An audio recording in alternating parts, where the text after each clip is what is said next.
Good morning, Sunday school kids. So again, we get to look at another passage from the Bible.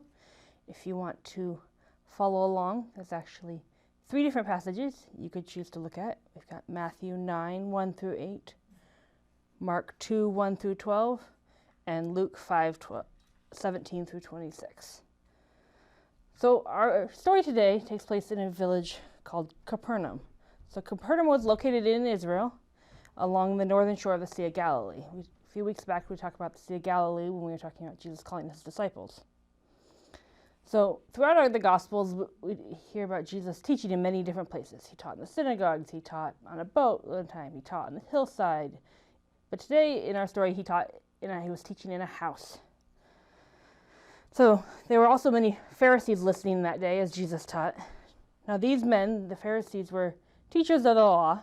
They were teachers of the law of the Old Testament, but they tended to be overly strict with the law. They often added to what God had commanded the people of Israel, or they may, require the people of Israel to do things within the law that God never really intended to be there, or the way they did it. So in our story, these Pharisees were at the house listening to Jesus, as well as a very large crowd.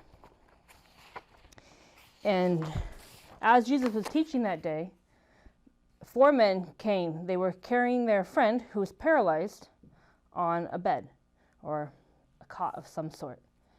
Now, being paralyzed means that his legs didn't work. He couldn't walk, he couldn't run, he couldn't stand.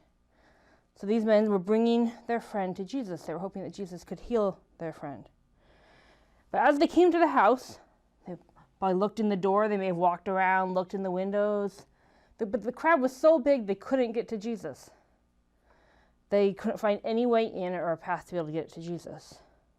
So what do you think these men did? Do you think they gave up? Or, oh well, we can't get to Jesus, I guess we'll go home. Do you think they got frustrated and started demanding that the crowd moved so that they could get through? No, they did something very different. They went up on the roof of the house. Now, the roofs in the cities there in Capernaum were different than the roofs here.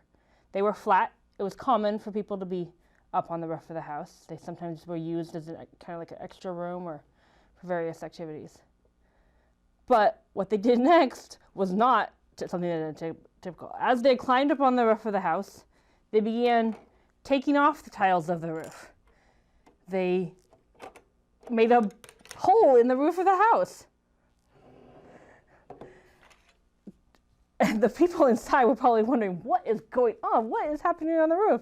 We hear like something breaking or digging. And then all of a sudden something even more surprising happened.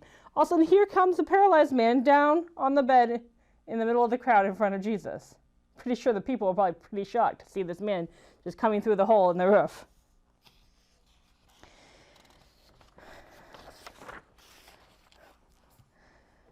And I wondered, why are they doing this? Why is this man here? Why are they dropping him through the roof?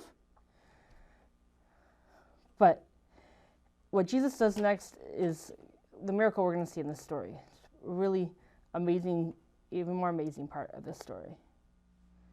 So as this paralyzed man was being lowered down through the roof, he was lowered in front of Jesus. And when Jesus saw him, he said, "Man, my son, your faith is made you whole. Your sins are forgiven." Well, now, the scribes and the Pharisees that we talked about earlier, these men that had been teaching the law, but not really the way God had intended them to be teaching it, started thinking, they're like, who is this man that he can forgive sins? Who does he think he is? He's blaspheming. Nobody can forgive sins but God. Now, they didn't believe that Jesus was God. We know in the Bible that Jesus was God. Jesus is the Son of God. And he did have that power to forgive sins. But these Pharisees didn't believe that. They didn't believe in Jesus and who he said he was. They're like, what? I don't think he is. Now, Jesus, he knew what the Pharisees were thinking. They didn't even have to say anything. Because he was God, he knew what they were thinking. He knew that they were questioning why he had said your sins are forgiven. And he said, is it easier that I say to him, your sins are forgiven? Or, rise, take up your bed and walk? So Jesus then turned to the paralyzed man and he said, rise up, take up your bed and walk, go home.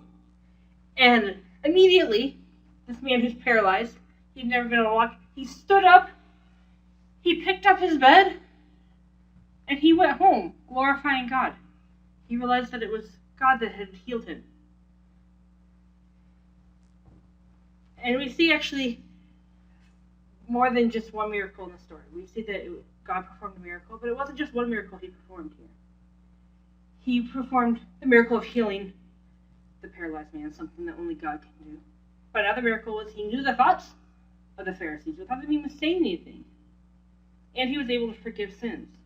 All of those things are things we can't do. They're miracles that God performs. But there's also another lesson we see in this story. We see the faith of the 4 men that brought their paralyzed friend on his bed. We see the faith of the man who was healed. We see the kindness and care of the 4 friends. And that's something you can do too. Is there someone you can show kindness to? Someone you can be this kind of a friend to? That you can care about? I want you to think about that. Challenge each of you to think about a way that you can show kindness and care to someone else. And I'd love to hear about your ideas. And not just your ideas, but what you did to show kindness to your friends. So feel free to let me know, tell your other Sunday school teachers about that.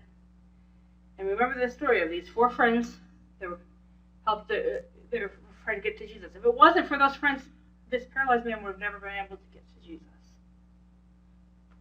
So that's our story today.